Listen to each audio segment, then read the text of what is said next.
interpeller, c'est que est-ce qu'il n'y aurait pas aussi, au-delà de la répression, de la lutte contre les trafics, une vraie réflexion, que se passe-t-il dans ce pays? Pourquoi la santé mentale de nos jeunes ça va pas? Pourquoi les addictions aussi répandues et qu'on ne peut pas systématiquement y répondre par une réponse policière? C'est juste ça. Je ne voudrais pas aussi une dernière chose, que parce que ce député a fauté, qu'on pense que tout un courant de la vie politique française pousse à n'importe quoi. Barbara, t'as marmonné quoi? Mais j'ai dit, moi, je peux proposer une réponse à ta question, pourquoi la France, etc.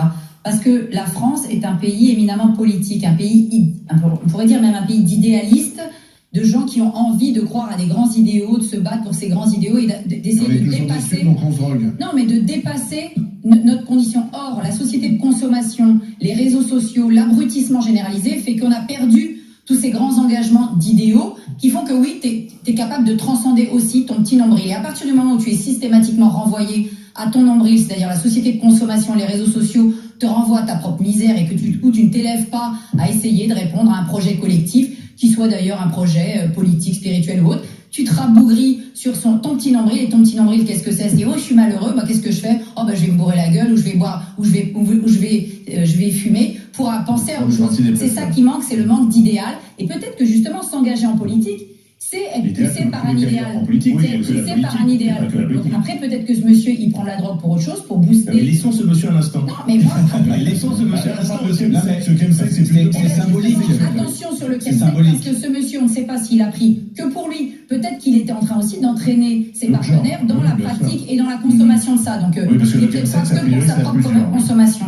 Julien Audoul, oui. on va s'interroger sur... non mais c'était une bonne question. Ces Français qui se droguent. Une politique de répression n'est pas incompatible avec une politique de sensibilisation, de prise en compte des addictions, d'éducation. Mais moi, ce que j'observe, au-delà effectivement des politiques de santé publique, sur les effets de la drogue, sur les conséquences de la prise de drogue, c'est que dans notre société, et notamment dans l'univers médiatique, économique, la drogue, c'est tendance.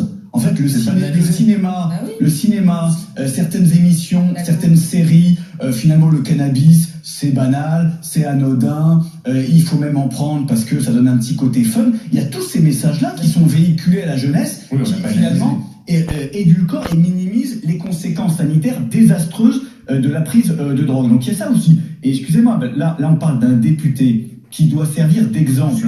Ne dis pas que les députés doivent être parfaits, c'est des hommes et des femmes comme les autres, qui ont des défauts, qui ont des travers. Mais là, dans un domaine aussi sensible, alors que notre pays est confronté à la guerre contre le narcotrafic, qu'est-ce qu'on dit aux familles de Marseille ou même aux familles de Dax? Parce que même dans les quartiers de Dax, la petite sous-préfecture des Landes, on a aujourd'hui des quartiers qui sont gangrénés par le narcotrafic. Et là, à Grenoble, un jeune de 14 ans qui vient d'être tué. Qu'est-ce qu'on dit à ces familles-là qui subissent les conséquences de ce trafic en disant vous avez un représentant de la nation, un représentant du peuple qui doit voter des lois justement pour lutter contre ce narcotrafic et qui finalement enfreint ces règles et conduit à nourrir ces trafiquants. C'est ça qui est terrible.